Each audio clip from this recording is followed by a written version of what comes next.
नमामि सद्गुरुं शांतं सच्चिदानंद विग्रहं पूर्ण ब्रह्म परानंदम ईशमाळंदी वल्लभम योऽन्तः प्रविश्य मम वाचमिमां प्रसुप्तां संजीवयत्यखिल शक्तिधर स्वधाम्ना अन्यांश्च हस्तचरणश्रवणत्वगादीन् प्राणान्नमो भगवते पुरुषाय तुभ्यं ज्ञानेन योगेन च कर्मणा च भक्त्या च सर्वस्वसमर्पणेन आराधिताभ्यां श्रुतिमार्गदक्षैर् नमो नमः श्रीगुरुपादुकाभ्यां सुरासुरासेवितपादपङ्कजा करे विराजत्कमनीयपुस्तका विधेश्च पत्नी कमलासनप्रिया सरस्वती नृत्यतु वाचि मे सदा प्रह्लाद नारद पराशर पुंडरीक व्यासाम्बरीश शुकशौनक भीष्मदाल्भ्यान् रुक्मांगदार्जुन वसिष्ठ विभीषणादीन् पुण्यानिमान् परमभागवतान् स्मरामि वंशी विभूषितकरान्नवनीरदाभात् पीताम्बरादरुणबिम्बफलाधरोष्ठात् पूर्णेन्दुसुन्दरमुखादरविन्दनेत्रात् कृष्णात् परं किमपि तत्त्वमहं न जाने वन्दे नन्दव्रजस्त्रीणां पादरेणुमभीक्ष्णशः यासां हरिकथोद्गीतम् पुनाति भुवनत्रयम् माधुर्यरसकल्लोलां शिवशक्त्यैकरूपिणीम् अमृतानुभवार्थाय वन्दे ज्ञानेशनन्दिनीं यस्य वेदमयी वाणी यस्य देवमयी तनुः यस्य ब्रह्ममयी दृष्टिः स गुरुः पातु मां सदा।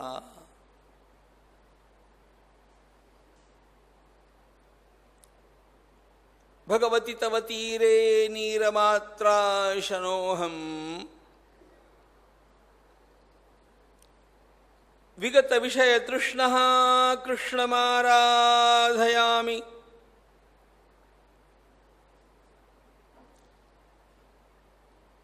सकलकलुषभङ्गे स्वर्गलोकानुसङ्गे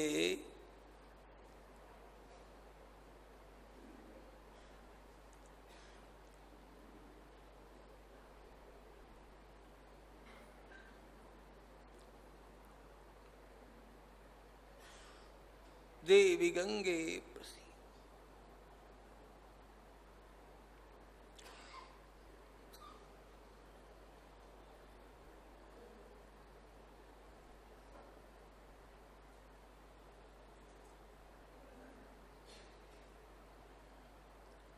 ओम नमो भगवते वासुदेवाय तस्मात्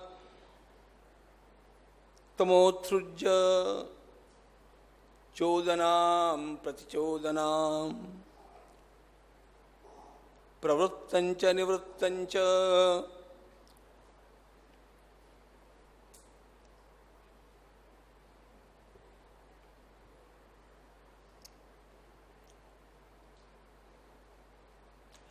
आनंदकंद परमात्मा श्रीहरि स्वयं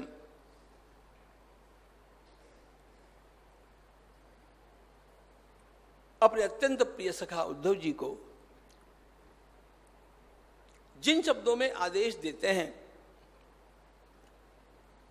उसके मूर्तिमंत रूप हमारे समक्ष आने वाले समस्त संत होते हैं। तस्मात् उद्धवोत्सृज्य चोदनाम प्रतिचोदनाम प्रवृत्तंच निवृत्तंच श्रोतव्यम श्रुतमेव च मामेकमेव शरणम आत्मानं सर्वदेहिनाम।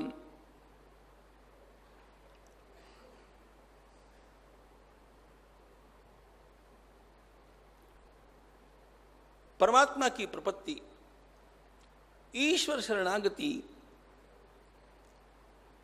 अपने समस्त जीवन का भार परमात्मा के ऊपर छोड़ करके केवल मैं उसका हूं, उसके लिए मुझे जीना है, इसके अतिरिक्त मुझे अपने लिए कुछ भी नहीं करना है, इस प्रकार का जिन संतों का जीवन रहा,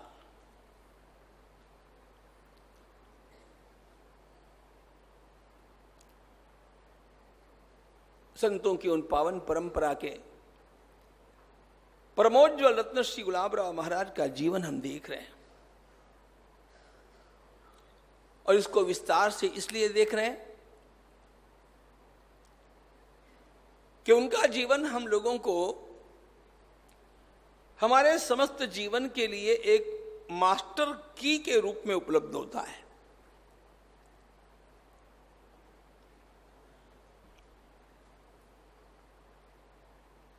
चाहे व्यवहार का हो, चाहे परमार्थ का हो, चाहे परमार्थ की किसी भी शाखा का हो, कोई भी रहस्य आपको जानना हो, कोई भी ताला खोलना हो, द मास्टर की मस्ट बी विथ यू,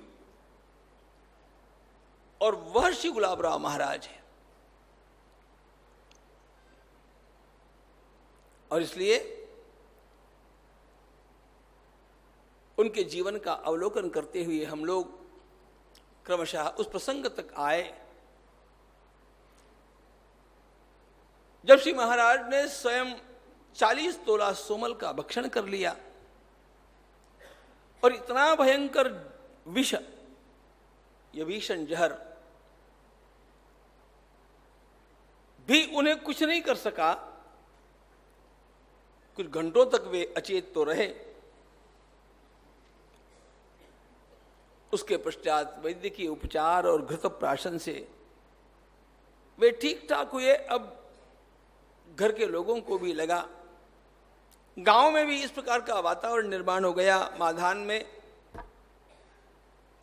ये इतना गुणी बालक, लेकिन घर के लोगों ने इसके लिए कैसी स्थिति निर्माण कर दी जो इसे लगता है कि मैं जीवन को समाप्त कर दूं। तो इस वातावरण को देख करके घर का वातावरण भी थोड़ा सुधरा। कष्ट देने में, आलोचना करने में कमी तो आई,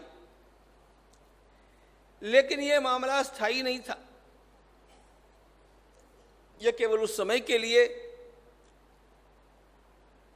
कुछ दिनों के लिए बड़े ताऊजी रघुजी महाराज को थोड़ा सा मसानिया वैराग्य आ गया और गुलाब को डांटना, फटकारना आदि उन्होंने बंद कर दिया। लेकिन ये कोई टिकने वाली बात तो थी नहीं।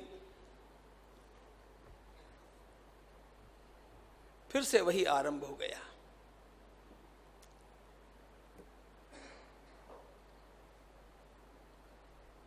विशेष बात यह थी कि उन दिनों वातावरण भी अकाल का था। अकाल के दिनों में वैसे भी उदर निर्वाह करना कठिन हो जाता है। एक बात स्पष्ट है कि इस परिवार के लिए उदर निर्वाह की कोई चिंता नहीं थी। परिवार में संपत्ति है, परिवार में जमीन जायदाद सब कुछ है, वो इस बालक के लिए नहीं है।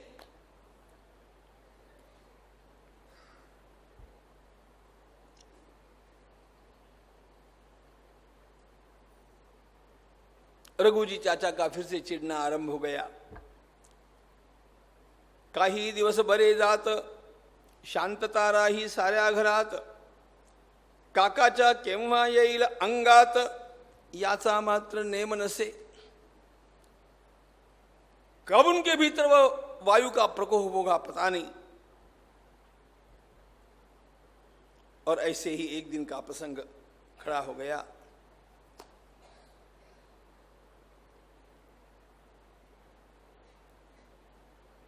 मणिकर्णिका के सामने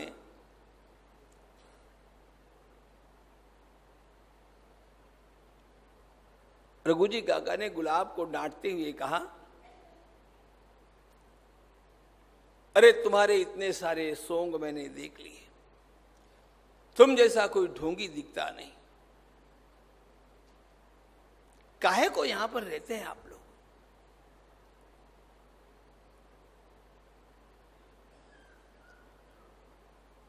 जागीर नहीं संभालना है,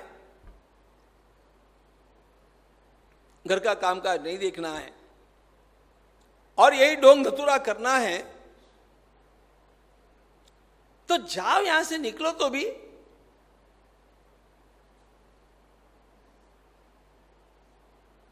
यहां पर रोटी मिलती है इसलिए तुम्हें उन्मत्तता आ गई। सड़क पर जब घूमोगे, तुम्हारी पत्नी के हाथ में झोली होगी और दर दर भिक्षा मांगते हुए तुम्हें घूमना पड़ेगा, तब पता चलेगा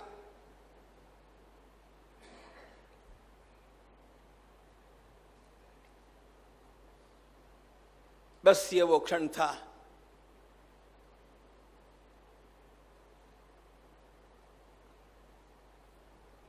मुझे प्रसंगों की याद आती है। अपने मुख से धृतराष्ट्र ने कहा विदुर जी से कि तुम निकल जाओ। अपने मुख से रावण ने कहा विभीषण से कि तुम निकल जाओ। अपने मुख से रघु जी काका ने कहा इस महान संत को तुम निकल जाओ।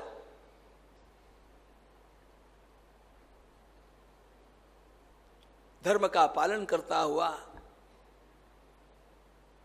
परमार्थ का साधन स्वयं करता हुआ और लोगों से करवाता हुआ गुलाब,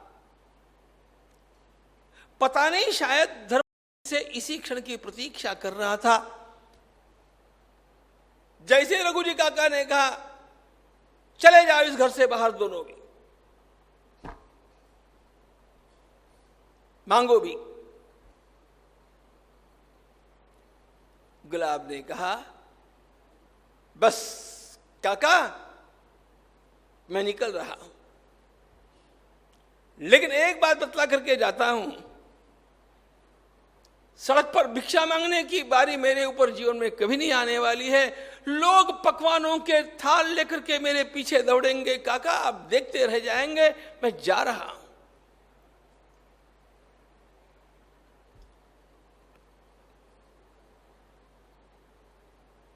धन्य पत्नी मणिकर्णिका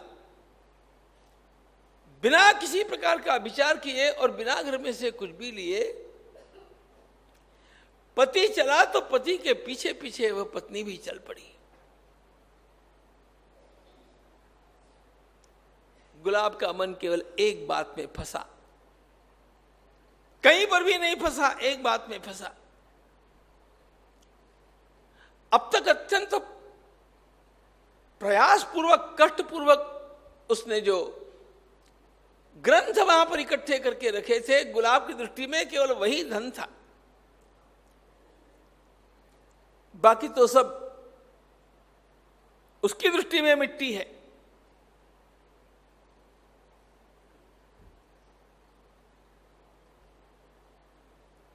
उन ग्रंथों को छोड़ करके गुलाब ने अपने साथ में कुछ भी नहीं लिया। लेकिन जाए कहां, यह भी तो प्रश्न था ना। दोनों निकल पड़े। और चल पड़े। नेसायला धड़ रुगड़े नाही, अंगात घालायला चोळी नाही, दोईस माखाया तेल नाही। पत्नी की स्थिति ऐसी थी, शरीर पर कोई अच्छा वस्त्र नहीं, मस्तक में लगाने के लिए तेल नहीं। बृहस्पति के समान जिसका ज्ञान है और जिसके सामने आने वाला कोई भी बुद्धिमान मस्तक झुका करके शरणागति स्वीकार करके ही जाता है, उतने इस महान संत की यह अवस्था शायद हम लोगों को यह विश्वास दिलाने के लिए है, शायद हम लोगों का यह विश्वास बढ़ाने के लिए है कि लौकिक आपदाओं से टूटना नहीं, डरना नहीं, भुगतना सबको पड़ता है। लेकिन यदि हमारे भीतर स्वत्व है, परमात्मा श्रद्धा प्रगाढ़ है, धर्म का पालन हमने निष्ठा के साथ किया है, सद्गुरु की कृपा का छत्र है,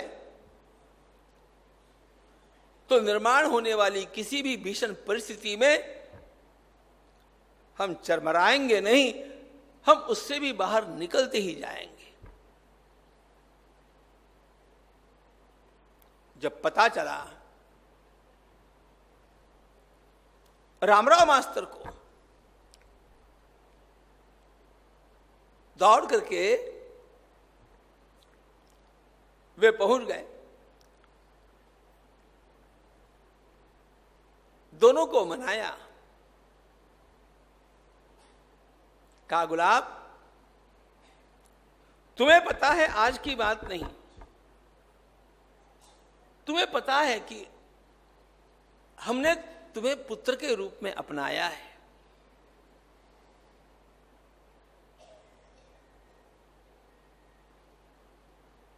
आप लोग बड़े घर के लोग हैं, एक अध्यापक का काम करने वाला मैं, मेरे पास क्या होगा, लेकिन इतना जरूर तुमसे कहता हूं कि जैसी रूखी सूखी रोटी मैं खाता रहूंगा, मेरी आधी रोटी में तुम्हारा हिस्सा अवश्य है, तुम घर पर चलो।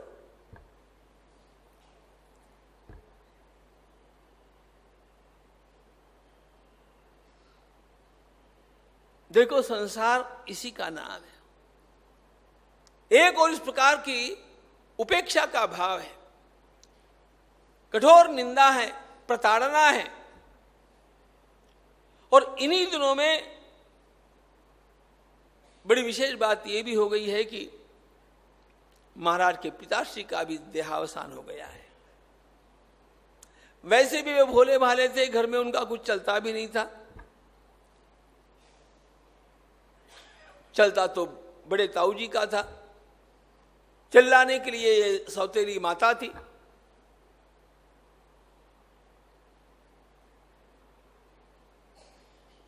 गोंदू जी का देहावसान हो गया था। रामराव मास्टर के घर पर आकर के गुलाब ने अपना निवास किया।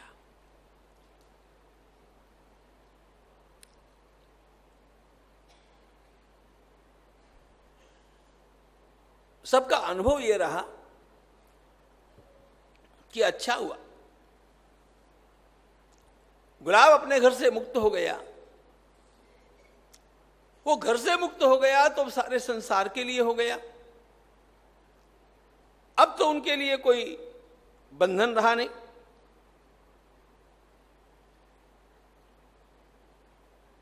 निरंतर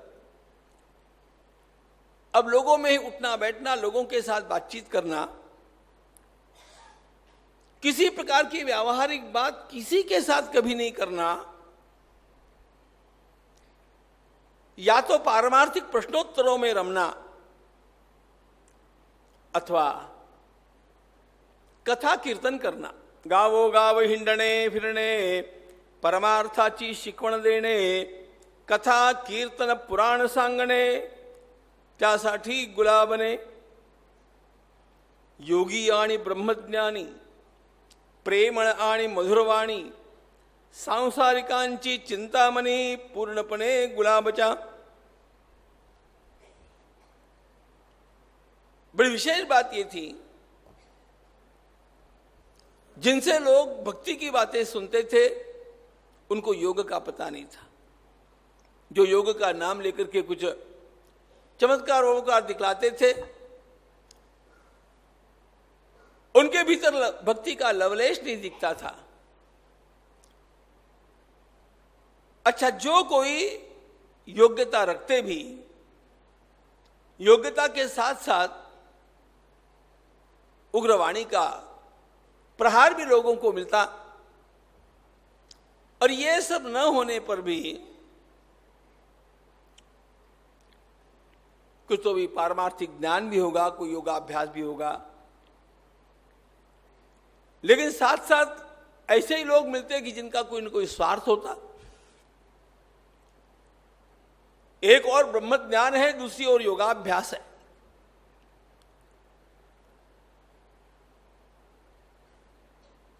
रात दिन चिंता इस बात की है कि मेरे समीप आने वाले हर व्यक्ति की कोई न कोई पारमार्थिक उन्नति होनी चाहिए,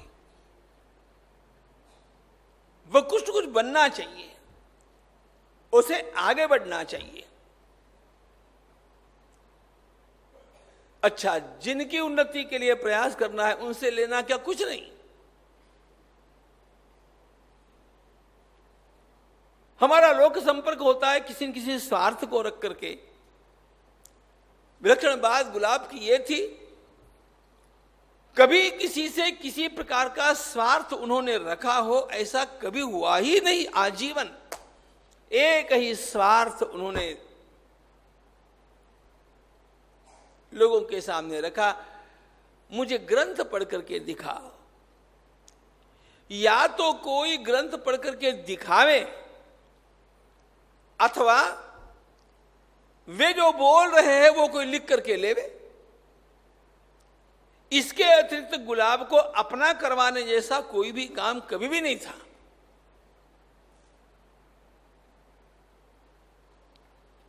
लोगों को तो अब बड़ा परिपूर्ण सत्संग का अवसर मिल गया। स्वयं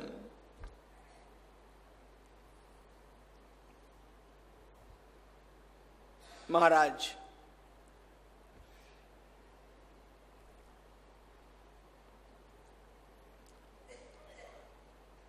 बाल्यकाल से ही भगवान श्री कृष्ण के भक्त तो रहे ही। बात केवल बाल्यकाल की नहीं थी, ये बात तो जन्म जन्मांतर की थी।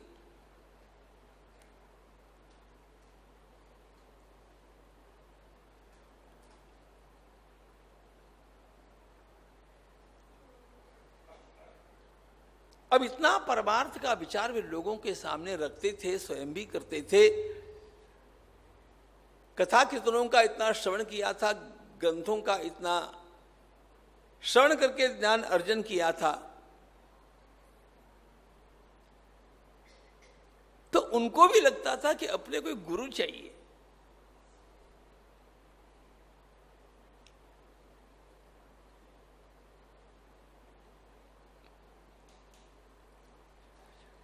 वहां पर एक कारंजकर बुआ नाम के महात्मा थे।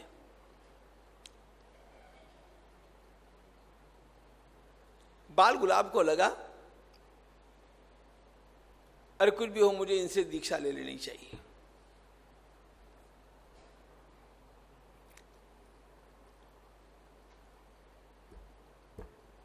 दीक्षा लेने गए, उन्होंने दत्तात्रेय भगवान का मंत्र दिया। अब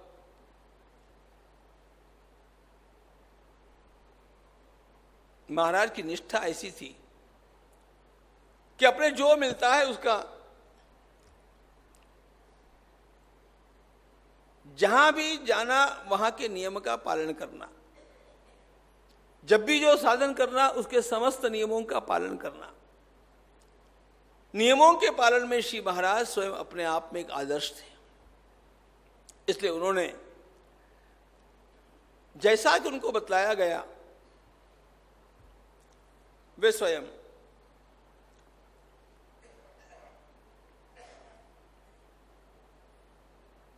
गोपाल दास गुरु जी से दीक्षा लेकर के अपना साधन आरंभ करते हैं।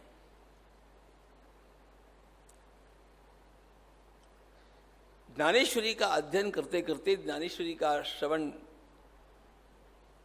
करते करते उनको ऐसा लगने लग गया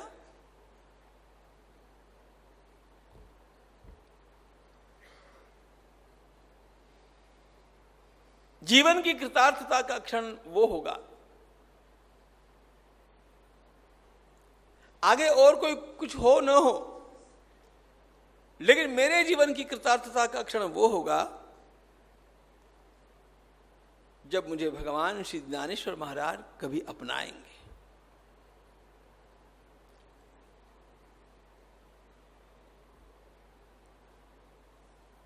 ज्ञानेश्वरी का पाठ चलता,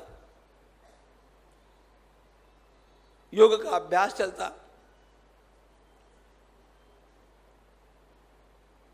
अंतःकरण आकांक्षा से भरा हुआ रहता कि मुझे ज्ञानेश्वर महाराज मिलने चाहिए।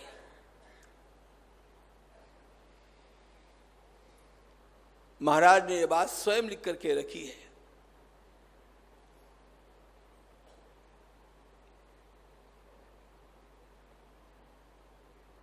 एक समय की बात, श्री महाराज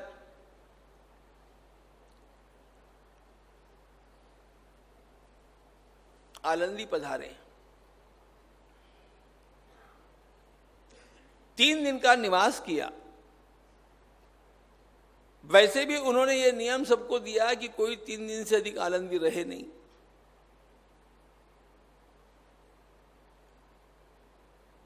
तीर्थ की मर्यादा अपने अंतःकरण में निरंतर रहे, इसलिए आवश्यक ये होता है कि संपूर्ण मर्यादाओं का पालन करते हुए और भाव को कभी भी खंडित न होते हुए जितना समय हम रुक सकते हैं उतना ही रुके। महाराज स्वयं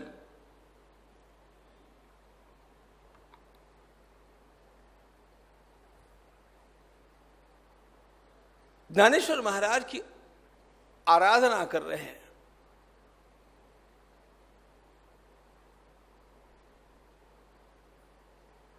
और एक दिन एक विलक्षण दृश्य उनके सामने साकार हो गया। यह जीवन का सर्वोच्च अनुभव था।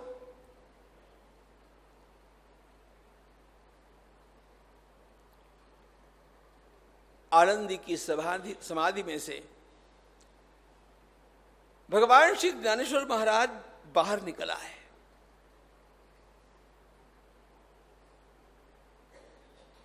गुलाब को अपने अत्यंत समीप लिया, अंक के ऊपर अपनी गोदी में विराजमान किया। अंकी घेऊनी गुलाब वाड़ा सनामासा मंत्र दिला, मंत्र जब समजावून दिला ज्ञानेश्वर माऊली ने। दिवस उगवला भाग्याचा, परम मंगल मांगल्याचा, आयुष्यातील आनंदाचा, ऐका भाविक श्रोते हो।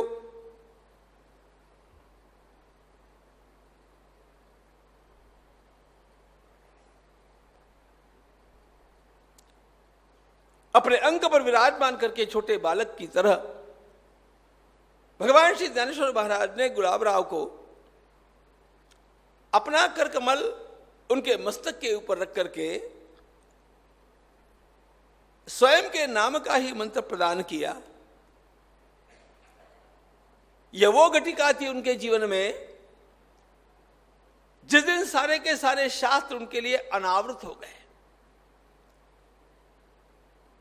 अहो सदगुरु जी ये कृपा दृष्टि, तुझे कारुण्य दया ते अधिष्ठी, तो सकल विद्यांची सृष्टि धात्रा होय। श्री ज्ञानेश्वर महाराज स्वयं सदगुरु की कृपा दृष्टि का जो वर्णन करते हैं, उस कृपा दृष्टि का पूरा अनुभव श्री महाराज आज ले रहे थे।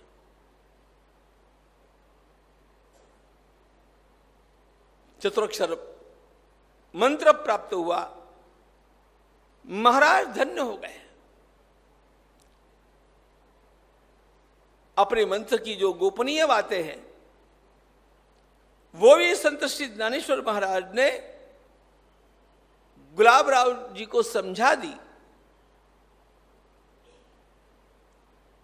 कैसे इसकी साधना करनी चाहिए ये भी समझा दिया। और महाराज का जीवन आज वास्तव में परिपूर्ण हो गया।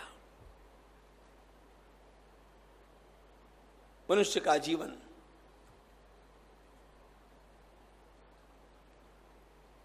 परमार्थ मार्ग पर आगे बढ़े,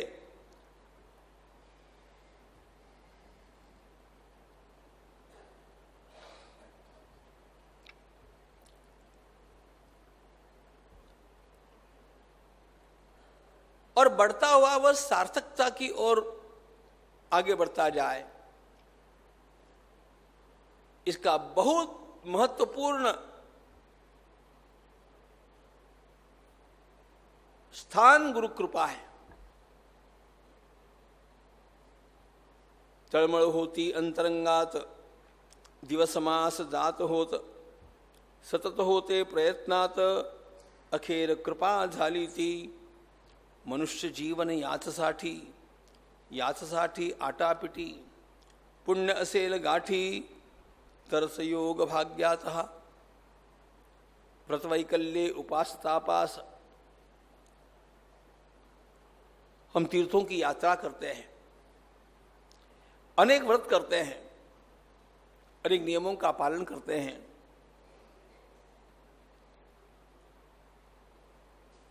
अनेक अनुष्ठान करते हैं। ये सब करते करते चित्त इतना विशुद्ध हो जाना चाहिए कि एक दिन सद्गुरु स्वयं अपने को स्वयं के रूप में अपना ले। यह घटना बड़ा महत्वपूर्ण था। महाराज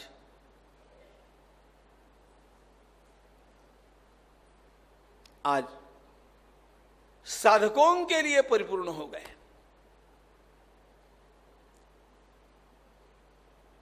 इसके पूर्व भी स्वयं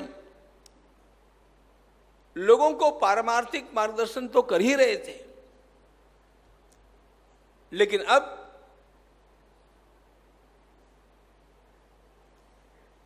यह मार्गदर्शन केवल पारमार्थिक सामान्य मार्गदर्शन नहीं रहा, एक परंपरा के रूप में हम सब संत श्री ज्ञानेश्वर महाराज के साथ जुड़े हैं। और ज्ञानेश्वर महाराज जिस परंपरा के हैं उस परंपरा के संपूर्ण परंपरा के साथ हम जुड़ गए हैं, और उसी परंपरा को आगे बढ़ाना यह हमारा दायित्व है। इस प्रकार का भाव जागृत होकर के श्री महाराज स्वयं अब लोगों को भी दीक्षा देना आरंभ कर देते हैं। पूर्णता की यह घटिका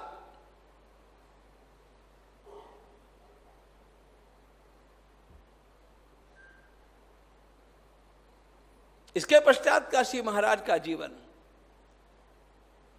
केवल श्री ज्ञानेश्वर महाराज के अधीन जीवन है। उनकी सारी उपासना के मूल में श्री ज्ञानेश्वर महाराज हैं।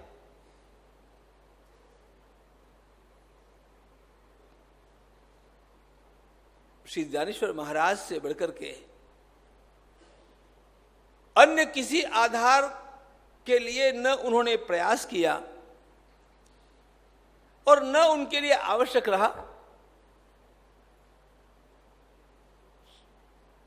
संपूर्ण जीवन का एकमात्र आलंबन ज्ञानेश्वर माऊली, ज्ञानराज माऊली तुकाराम। ज्ञानेश्वर माऊली, ज्ञानराज माऊली तुकाराम। ज्ञानेश्वर माऊली, ज्ञानराज माऊली तुकाराम। ज्ञानेश्वर माऊली, ज्ञानराज माऊली तुकाराम। ज्ञानेश्वर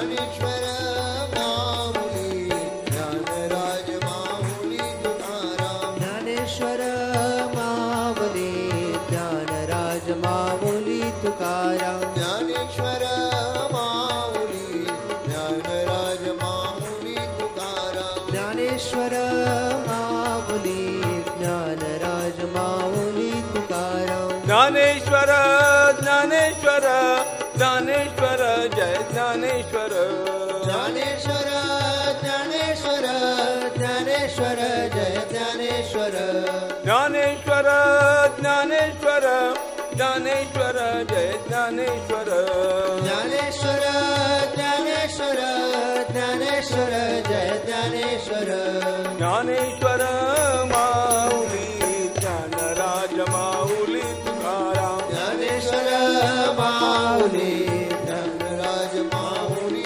तुकाराम ज्ञानेश्वर माऊली ज्ञानराज माऊली तुकाराम ज्ञानेश्वर माऊली ज्ञानराज माऊली तुकाराम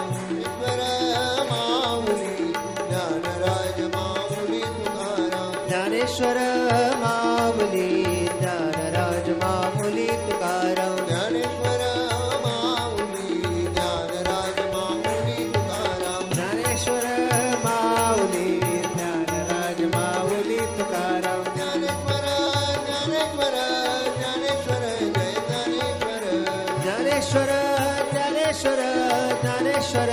ज्ञानेश्वर ज्ञानेश्वर ज्ञानेश्वर ज्ञानेश्वर जय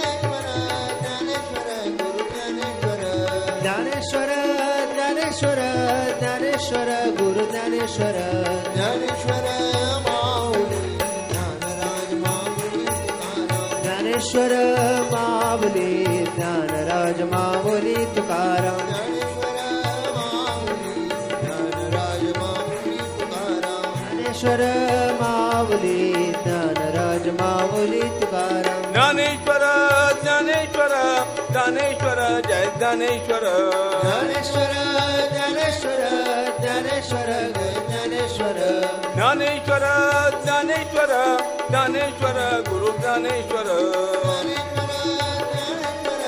ज्ञानेश्वर गुरु ज्ञानेश्वर ज्ञानेश्वर माऊली ज्ञानराज माऊली तुकाराम ज्ञानेश्वर माऊली ज्ञानराज माऊली तुकाराम ज्ञानेश्वर माऊली ज्ञानराज माऊली तुकाराम ज्ञानेश्वर माऊली ज्ञानराज माऊली तुकाराम ज्ञानेश्वर माऊली ज्ञानराज माऊली तुकाराम ज्ञानेश्वर माऊली ज्ञानराज माऊली तुकाराम ज्ञानेश्वर माऊली ज्ञानराज माऊली तुकाराम ज्ञानेश्वर माऊली ज्ञानराज माऊली तुकाराम ज्ञानराज माऊली तुकाराम ज्ञानराज माऊली तुकाराम ज्ञानराज माऊली तुकाराम ज्ञानराज माऊली तुकाराम ज्ञानराज माऊली तुकाराम ज्ञानराज माऊली तुकाराम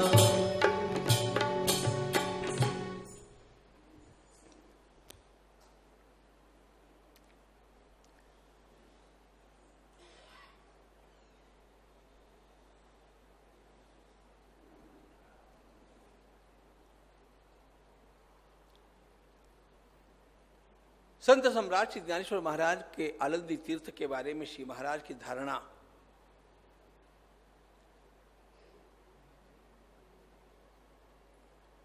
उनके ग्रंथों के और जीवन चरित्र के अवलोकन से जो हम लोगों के ध्यान में आती है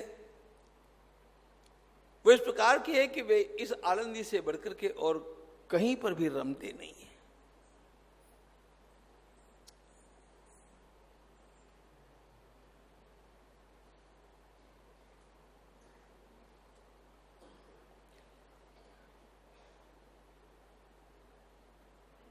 नित्य तीर्थ आलंदी इस ग्रंथ में उन्होंने स्वयं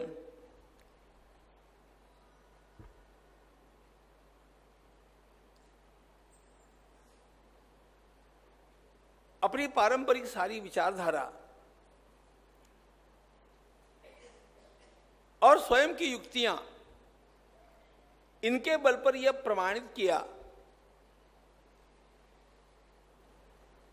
कि प्रलय में चाहे सारा संसार नष्ट हो जाए, आनंदी ऐसा नित्य तीर्थ है जो प्रलय में भी यथावत रहता है। अब इसको प्रमाणित करने के लिए उन्होंने जिन युक्तियों का प्रयोग किया है वो समझने के लिए योग वासिष्ठ का अध्ययन करने की आवश्यकता होगी। काकभूषुंडी जी महाराज के पास जब वशिष्ठ महर्षि ने जाकर के उनसे पूछा तो काकभूषुंडी जी महाराज अपना वर्णन करते हुए कहते हैं कि मेरे सामने इतने सारे ब्रह्मा हो गए, इतने सारे ब्रह्मा मेरे सामने होकर के जाते हुए मैंने देखे। अब एक ब्रह्मा की आयु कितनी?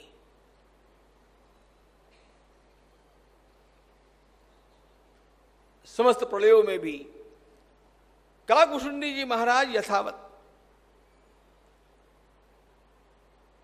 संत श्री गुलाबराव महाराज जो बात करते हैं वो निराधार बात नहीं, लेकिन वह हमारी मोटी बुद्धि को जचे,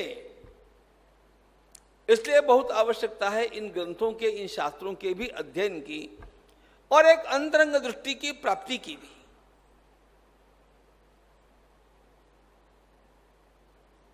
नित्य तीर्थ आनंदी के निवासी भगवान श्री ज्ञानेश्वर महाराज अपने तेजस रूप में वहां पर निरंतर विराजमान हैं। ज्ञानेश्वर महाराज हो गए ऐसी बात नहीं, आज भी वहां पर विराजमान हैं।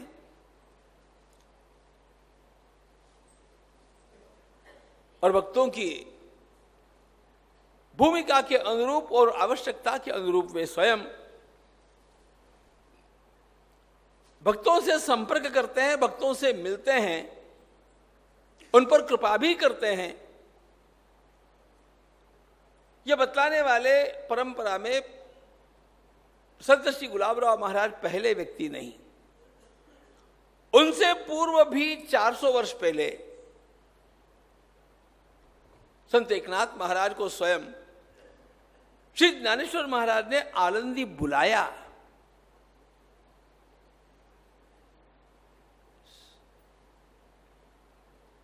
सारा प्रसंग महाराष्ट्र के लोगों को तो पता है और हो सकता है कि हम संत एकनाथ महाराज की जीवनी में उसको विस्तार के साथ देखें, लेकिन श्री ज्ञानेश्वर महाराज को संजीवन समाधि लेकर के 300 से अधिक वर्ष उस समय हो चुके थे।